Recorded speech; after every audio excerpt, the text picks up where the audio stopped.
سیدہ خدیجہ نے آپ کو تسلی دی اور اپنے چچا زاد بھائی ورقہ بن نوفل کے پاس آپ کو لے گئے۔ ورقہ بن نوفل جو تھے وہ پچھلے انبیاء علیہ السلام کے مطلب و دین پر تھے۔ ورقہ بن نوفل نے بتایا کہ آپ کے جو شوہر ہیں یہ نبی ہیں اور نبیوں کے ساتھ ایسے معاملات پیش آتے ہیں کہ یہ فرشتہ اللہ کے حبیب صلی اللہ علیہ وسلم کے پاس آیا ہے، یہ پہلے بھی ہر نبی کے پاس آ چکا ہے، اس لیے آپ کے شوہر نبی بنائے جا چکے۔ اور ورقہ بن نوفل نے کہا کاش میں اس وقت زندہ رہتا جب تمہاری قوم تمہیں اپنے علاقے اور اپنے شہر اور اپنے دیار سے نکالے گی، کاش میں اس وقت زندہ رہوں اور میں آپ کی مدد کروں۔ تو اللہ کے حبیب صلی اللہ علیہ وسلم نے اس وقت ارشاد فرمایا کیا میری قوم مجھے اپنے علاقے سے نکالے گی، اپنے شہر اور اپنے محلے سے نکالے گی میری قوم کو؟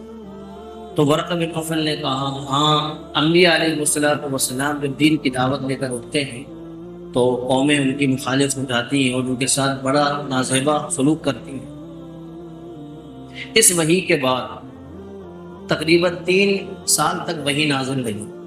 پہلی وحی جو غار حرا میں نازل ہوئی تھی، اس کے بعد 3 سال تک کا جو زمانہ ہے یہ ایسا زمانہ ہے جس میں اللہ کے حبیب صلی اللہ علیہ وسلم پر وحی نازل نہیں ہوئی، اور اللہ کے حبیب صلی اللہ علیہ وسلم بڑے پریشان ہوئے، بڑے غمزدہ ہوئے کہ وحی کا نزول نہیں ہو رہا ہے۔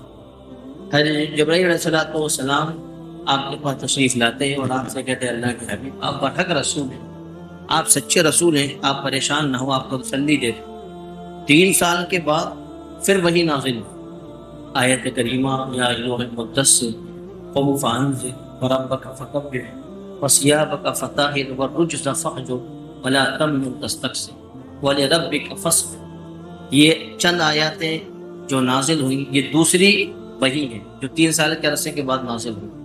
اس میں یہ حکم اللہ کے حبیب صلی اللہ علیہ وسلم کو دیا جا رہا ہے، اللہ کے حبیب یا ایھا المدثر ایک کمبل اوڑھنے والے ہیں، قم فانذر کھڑے ہو جائیں اور لوگوں کو ڈرائیں۔ تو اللہ کے حبیب صلی اللہ علیہ وسلم نے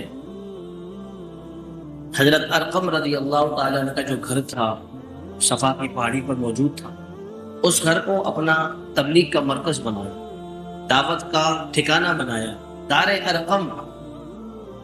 حضرت ارقم رضی اللہ تعالیٰ عنہ کا وہ گھر تھا، انہوں نے وہ مسلمانوں کو وقف کر دیا تھا۔ اللہ کے حبیب صلی اللہ علیہ وسلم اسی سے اپنے دعوتی مشن کو آگے بڑھاتے ہیں، اور یہ تبلیغ کا پہلا مرکز تھا جو اسلام کے اندر بنایا گیا، حضرت ارقم رضی اللہ تعالیٰ عنہ کا گھر تھا۔ پھر جب یہ وحی نازل ہوئی، اس کے چند دنوں کے بعد اللہ کے حبیب صلی اللہ علیہ وسلم پر وحی نازل ہوئی تیسری، وانذر عشیرتک الاقربین۔ اے اللہ کے حبیب صلی اللہ علیہ وسلم آپ اپنے قریبی رشتہ داروں کو ڈرائیں، قریبی رشتہ داروں کو سمجھائیں، ان کو شرک سے توحید کی طرف، انہیں ظلمت سے روشنی کی طرف، انہیں ضلالت اور گمراہی سے حق کی طرف لائیں، انہیں بتائیں کہ حرام اور حلال کیا چیز ہے، برائی اور نیکی کیا چیز ہے۔ تو اللہ کے حبیب صلی اللہ علیہ وسلم نے ایک دعوت کا دسترخوان بچھایا، کھانا پکوایا، اور اس میں جو آپ کے قریبی رشتہ دار تھے، بنو ہاشم تھے، بنو عبد المطلب تھے، اس میں سارے لوگوں کو آپ نے بلایا۔ اس میں ابو لہب ابو جہل بھی موجود، اس میں بنو ہاشم کا پورا خاندان، چچا ابو طالب بھی موجود، علی بھی ہے، فاطمہ بھی ہے۔ آپ نے سارے اپنے کنبے والوں کو اکٹھا کیا اور ان کی دعوت کی۔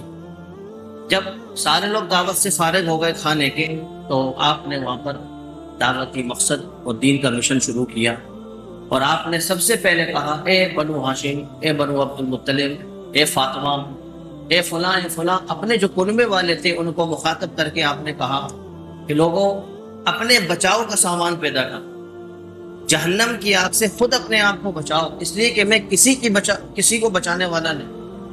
وَأَنذِرْ عَشِيرَتَكَ الْأَقْرَبِينَ، یہ آیت کریمہ کے بعد اللہ کے حبیب صلی اللہ علیہ وسلم نے جو وہاں پر بیان کیا، جو اپنے خاندان والوں کو سمجھایا، اس کا پہلا جملہ یہ تھا اے لوگوں اپنے آپ کو بچاؤ، جہنم کی آگ سے اپنے آپ کو بچاؤ، میں کسی کو بچانے والا نہیں۔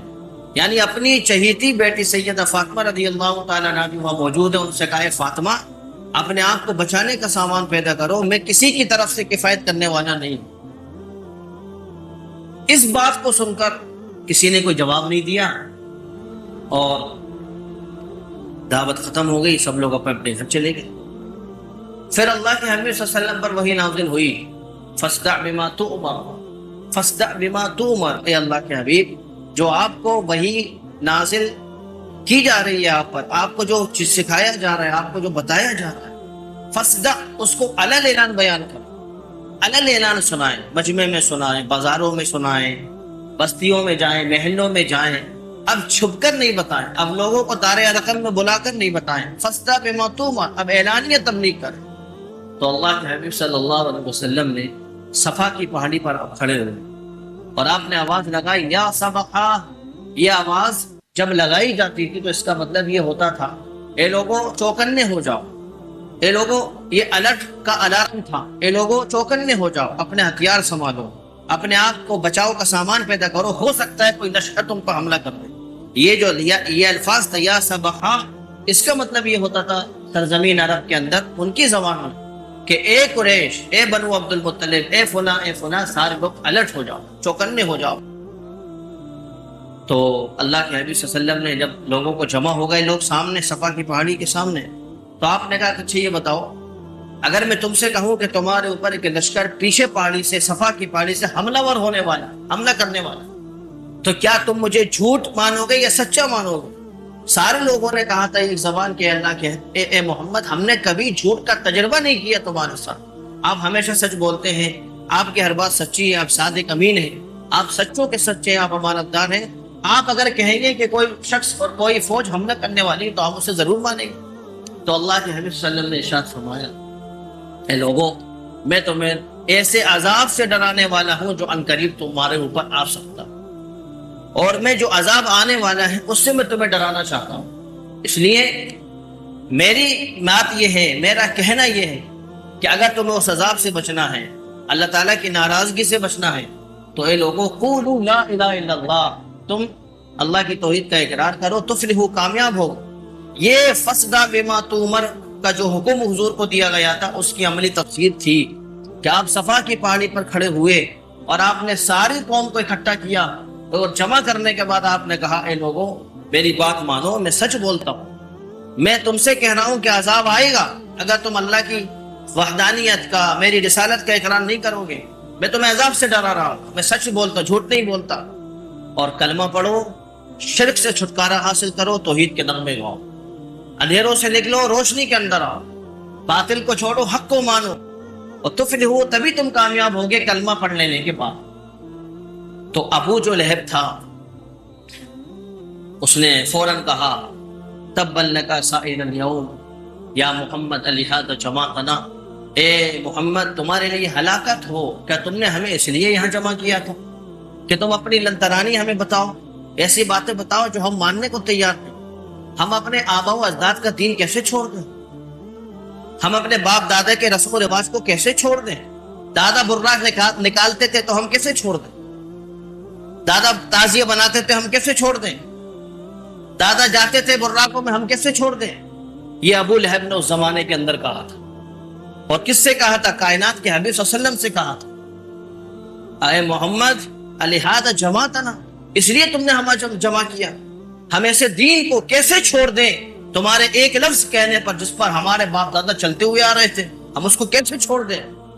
اللہ کے حبیب صلی اللہ علیہ وسلم کی اس بات کا کوئی اثر نہیں پڑا۔ وہ ابو لہب کا فتنہ جو زمانے کے اندر لوگوں کو متاثر کرتا پھر رہا تھا، مصطفیٰ کا چراغ، دین کا چراغ، شریعت اسلام کا چراغ، ہر دور کے اندر ابو لہب کی پھوکوں سے لڑتا رہا، ہر دور کے اندر، ہر زمانے میں ابو لہب پیدا ہوتے رہے، ہر زمانے کے اندر ابو جہل پیدا ہوتے رہے، جو اللہ کے حبیب صلی اللہ علیہ وسلم کے دین کے چراغ کو اپنی پھوکوں سے بجھانا چاہتا ہے۔ جس طرح ابو لہب نے اس وقت ایک پروپیگنڈا کیا تھا، اے لوگوں ان کی بات نہیں سنو، یہ تو ہمارا بھتیجا ہے، یہ تو ابھی کم سن ہے، کم عمر ہے، یہ کچھ نہیں جانتا، ہمارے باپ دادی کی جو رسم و رواج تھے ہم اس پر مضبوطی سے جمے رہیں گے، ان کی بات نہیں سنو۔ وہ پروپیگنڈا جو ابو جہل کا، اس نے سارے لوگوں کو اپنے اثر میں لیا۔ آج کے زمانے کے اندر بھی ابو جہل کا پروپیگنڈا، آج کے زمانے میں ابو لہب کا پروپیگنڈا وہی کام کر رہا ہے جو اللہ کے نبی صلی اللہ علیہ وسلم کے زمانے میں کیا۔ اس زمانے میں ابو لہب روکتا تھا کہ تم حضور کی بات نہیں سنو، اس زمانے میں بھی لوگ روکتے تم علماء کی بات نہیں سننا۔ اس زمانے میں ابو جہل آتا تھا کہتا تھا محمد کی بات نہیں سنو، اس زمانے میں کچھ لوگ ایسے وہ کہتے علماء کی بات نہیں سنو۔ وہ پروپیگنڈا جو ابو جہل کا چلا تھا وہ آج تک چل رہا ہے اور قیامت تک چلے گا۔ یہ حضور کے دین کے چراغ کے ساتھ ابو جہل کی فوقوں کا مقابلہ ہے، اور یہ مقابلہ جہاں سے شروع ہوا تھا چلتا چلتا پھر قیامت تک پہنچے گا، اور یہ مقابلہ چلتا رہے۔ اللہ کے حبیب صلی اللہ علیہ وسلم کی اس بات کا کوئی اثر نہیں ہوا۔ اللہ کے حبیب صلی اللہ علیہ وسلم کی بات اور حضور کو برا بھلا کہہ کر لوگ وہاں سے چلے گئے۔ اللہ کے حبیب صلی اللہ علیہ وسلم کا نبوت کا 4تھا سال، اور ظلم و ستم اتنے حد سے بڑے ہیں کہ جب علن اعلان تبلیغ ہوا تو لوگ یہ سمجھنے لگے کہ ایک ایسا نوجوان، ایک ایسا شخص جو ہماری قوم کا ہے، ہمارے کنبے کا ہے، ہماری برادری کا، ہمارا بھتیجا ہے، وہ ایسی باتیں کہنے لگا ہے جو ہمارے معبودوں کے خلاف ہو رہی ہے۔ تو سارے کے سارے اکٹھا ہو کر ابو طالب کے پاس آئے۔ ابو جہل، عتبہ، شیبہ، ابو لہب، پورے سرداران مکہ، قریش کے سردار، صنادید قریش، بڑے بڑے عہدوں والے، بڑے بڑے منصب والے، جتنے بھی سردار تھے سب ابو طالب کے پاس ہے۔ ابو طالب بنو ہاشم کے بڑے آدمی مانے جاتے تھے اور حضور کے چچا تھے۔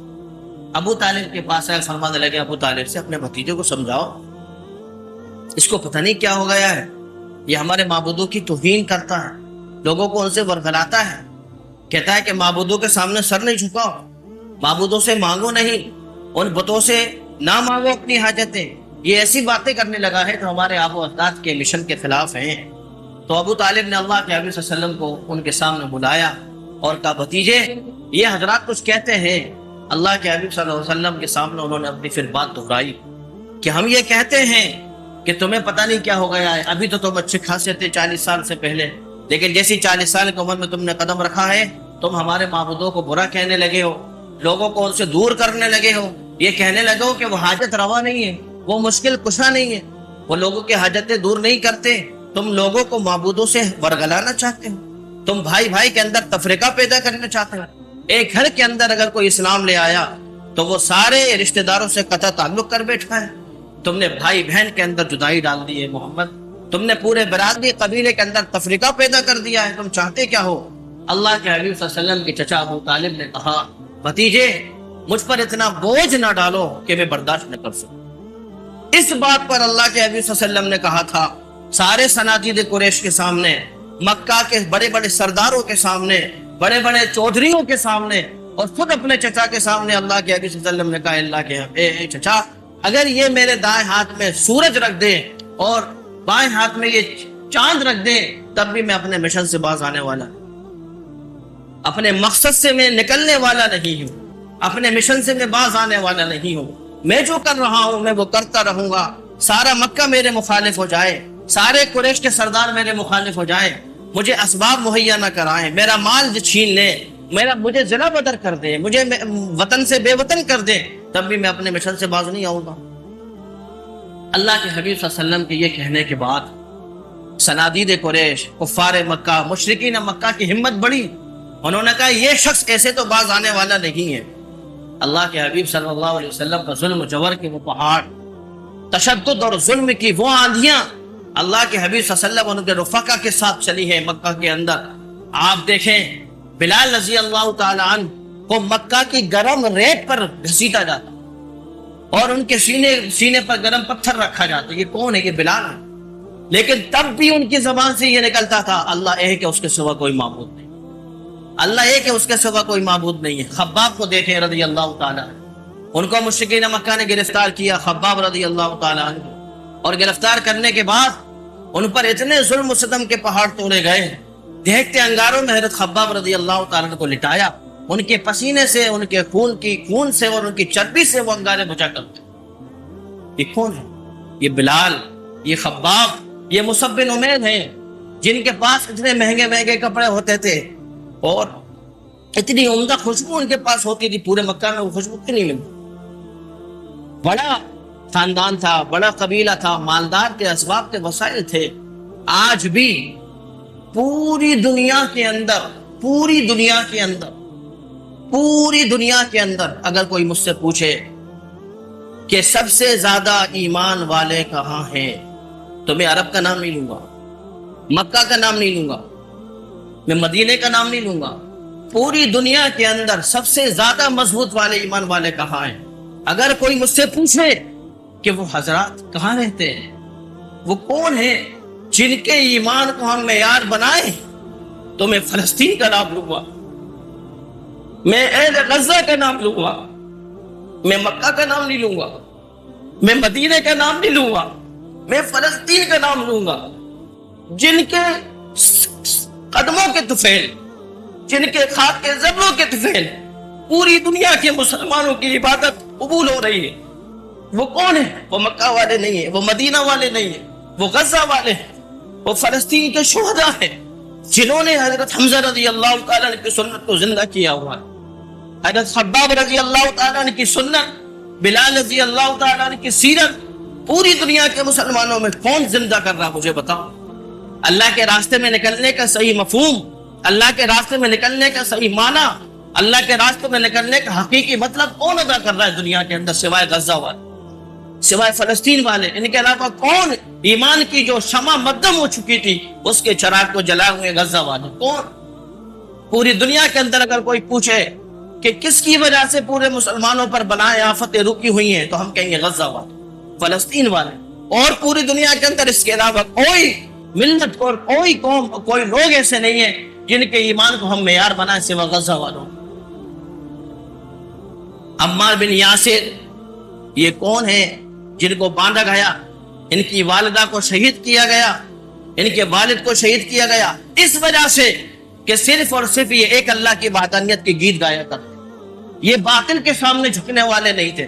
اگر یہ جھک جاتے، اپنے سروں کو جھکاتے ابو لہب ابو جہل کے سامنے، تو اس طرح ان پر مسائل اور مشقتیں نہیں آتی۔ عمار رضی اللہ تعالیٰ عنہ شہید کیے گئے، یاسر رضی اللہ تعالیٰ عنہ ان کے والد شہید کیے گئے، سمیہ شہید کی گئی۔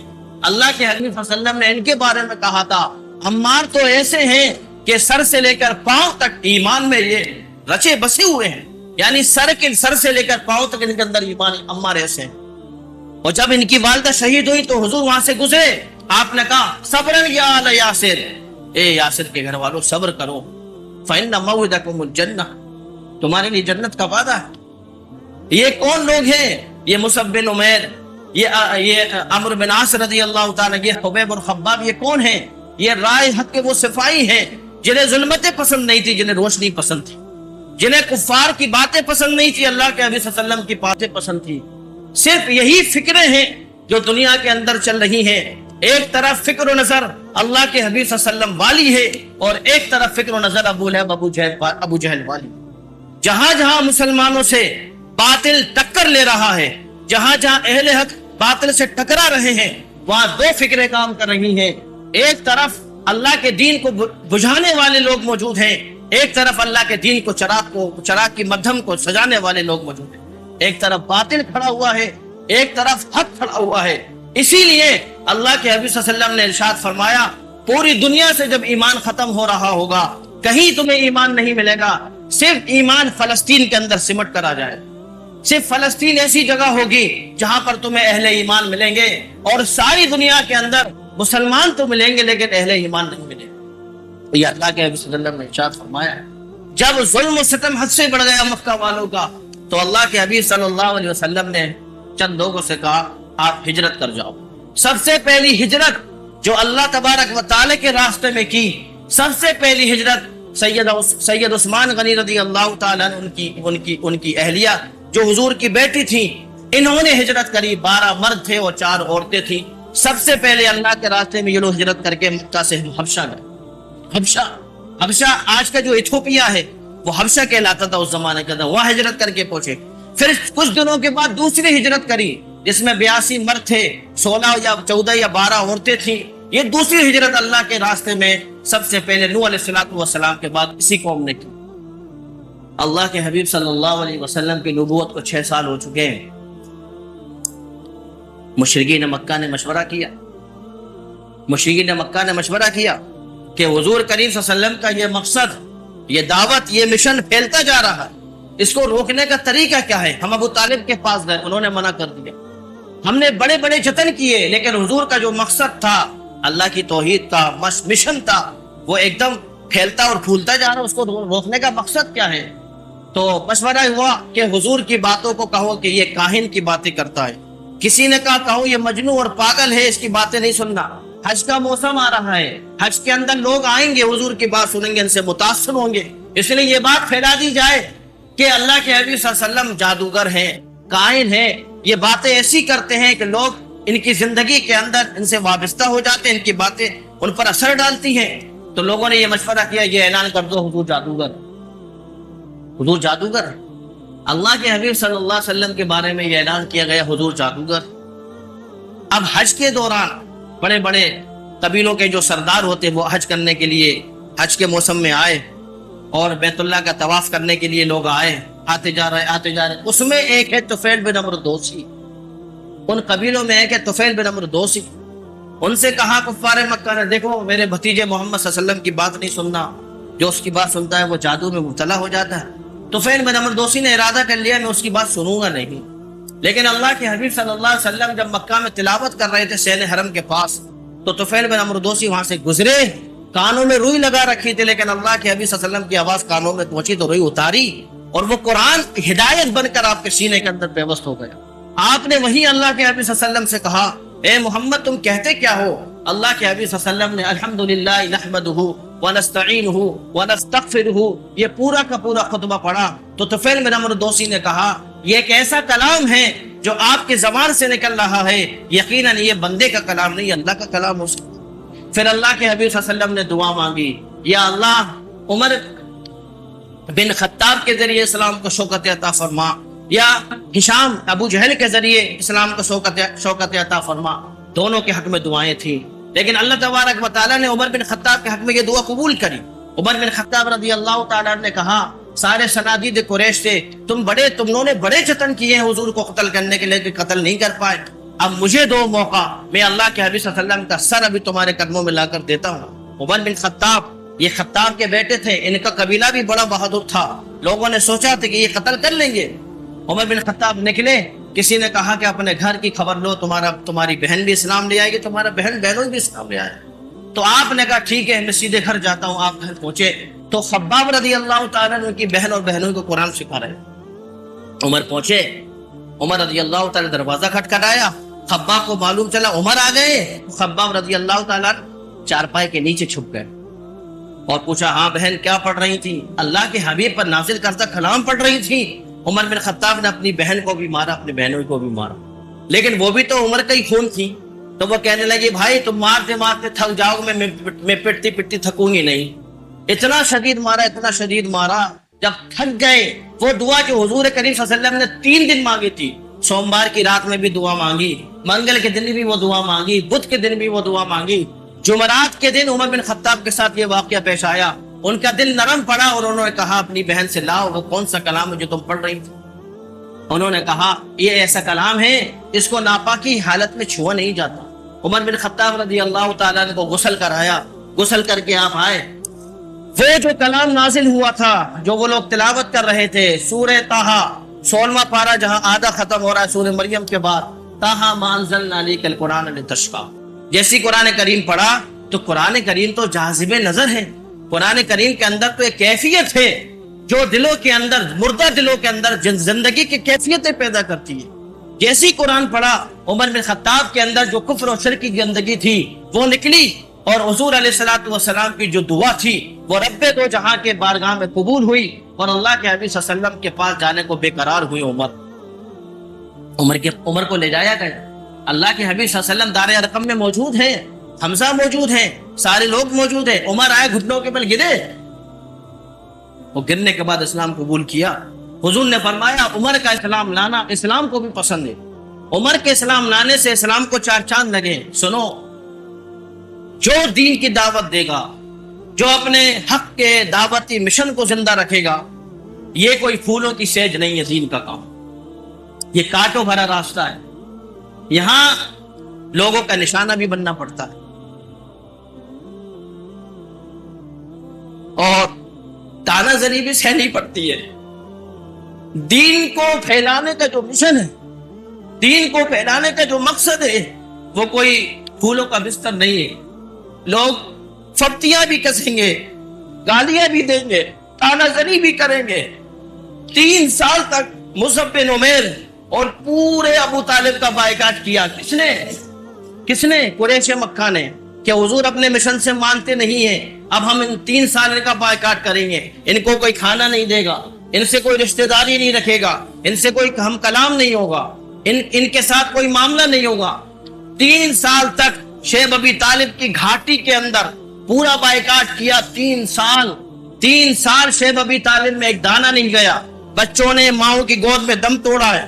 وہاں پر روایتوں میں آتا ہے کہ بچوں کے رونے کی آوازیں پورے مکہ میں گونجتی تھی، لوگوں نے چمڑے پانی میں بھگو کر اپنی بھوکوں کو شانت کیا ہے۔ 3 سال شیخ ابی طالب کے اندر بنو مطلب کا کیا گیا، بنو ہاشم کا۔ 3 پھولوں کی سیج نہیں ہے، 3 پھیلانے کہ لوگ مجھے کندھوں پر بٹھائیں گے، لوگ مجھے سروں کا تاج دیں گے۔ یہ سیج ہے، یہاں جب آپ دین کا کام کریں گے ابو جہل اور ابو لہب والے آپ کے سامنے کھڑے ملیں گے۔ وہ پروپیگنڈا جو حضور کے زمانے میں تھا آج بھی چل رہا ہے، وہ یہ کہیں گے کہ آپ اپنی باتیں اپنے پاس رکھیں، اپنا دین کا کام اپنے پاس رکھیں، ہمیں آپ کے دین کی ضرورت نہیں ہے۔ شیخ ابی طالب 3 سال تک وہاں بچے محصور رہے۔ آج مسلمانوں کا المیہ اور مسلمانوں کا دیکھیں، آپ فلسطین کے اندر غزہ والوں کا محاصرہ دیکھیں، پوری اسرائیلی فوج نے غزہ کو چاروں طرف سے گھیرا ہے، ایک دانہ غزہ کے اندر جانے والا نہیں ہے۔ آپ سوچیں، کیا آپ نے شیخ ابی طالب کی سنت کو زندہ کیا ہے یا غزہ والوں نے؟ کس نے زندہ کیا ہے؟ آپ تو اپنے گھروں میں مکھن کھا رہے ہیں، آپ تو اپنے گھروں میں بریڈ کھا رہے ہیں، آپ تو بیڈ پر لیٹ کر ٹی ویاں دیکھ رہے ہیں۔ کس نے سنت کو زندہ کر رکھا ہے مجھے بتائیں؟ آپ تو اپنے گھروں میں اچھے پکوان کھا رہے ہیں۔ آپ سوچیں ذرا، کیا آپ سے یہ بھی نہیں ہو سکتا؟ حضور علیہ الصلوۃ والسلام نے ارشاد فرمایا تھا، اگر کوئی کسی کی مدد نہ کر سکے اسباب و وسائل نہ ہونے کی وجہ سے، تو ان کے لیے دعا کرے، کل میدان محشر میں وہ اپنی دعا کے ذریعے دستبردار ہوگا۔ کوئی مسلمان کسی مسلمان کے لیے دعا نہیں کرے تو یہی غزہ والے، یہی فلسطین والے تمہارا دامن پکڑیں گے، میدان محشر کے اندر تمہارا گریبان پکڑیں گے اور ساری چیزوں سے اللہ کے سامنے ساری چیزیں لائیں گے۔ آپ بتائیں، آپ نے کتنی سنتوں کو زندہ کر رکھا ہے؟ بھوکے رہنے کی سنت غزہ والے ادا کر رہے ہیں، خباب اور خبیب کی سنت فلسطین والے کر رہے ہیں۔ ہم کیا کر رہے ہیں سوائے اس کے کہ ہم اچھے پکوان کھا رہے ہیں، ہم آسائش میں رہ رہے ہیں، اچھے لباس پہن رہے ہیں، اور پھر بھی ہمارا مزاج یہ نہیں ہے کہ ہم ان کے لیے دعا کریں۔ آپ سوچیں ذرا، اللہ کے حبیب صلی اللہ علیہ وسلم کے دعوت کو لے کر جو شخص آگے چلے گا اس کو باطل کا نشانہ بننا ہی پڑتا، آج نہیں تو کل نہیں تو پرسوں، 5 سال 10 سال کے بعد وہ باطل کے نرگے میں آتا ہے۔ لیکن آپ مجھے بتاؤ، شیخ ابی طالب میں 3 سال تک قید رہنے کے بعد بھی کیا حضور نے اور ان کے صحابہ نے اپنے دعوتی مشن سے پہلو تہی کی؟ کیا اللہ کی توحید کو چھوڑا انہوں نے؟ ان کے بچے شہید ہو گئے، فضاؤں میں ان کے اعضاء بکھرے اور وہ بموں سے اڑا دیے گئے، کیا انہوں نے نمازیں چھوڑی؟ ٹوٹی ہوئی مسجدوں میں نمازیں ادا کی؟ اس لیے کہ ایمان تو ایک جاذبیت رکھتا ہے، ایمان تو ایک کیفیت رکھتا ہے۔ یہاں سودا، یہاں فکریں سے ابو جہل ابو لہب کی نہیں ہے، یہ ہماری لڑائی باطن سے نہیں ہے، ہماری لڑائی فکروں سے ہے۔ جو فکر لے کے چلے گا کائنات کے حبیبی، ہم اس کے ساتھ ہیں۔ جو فکر لے کے چلے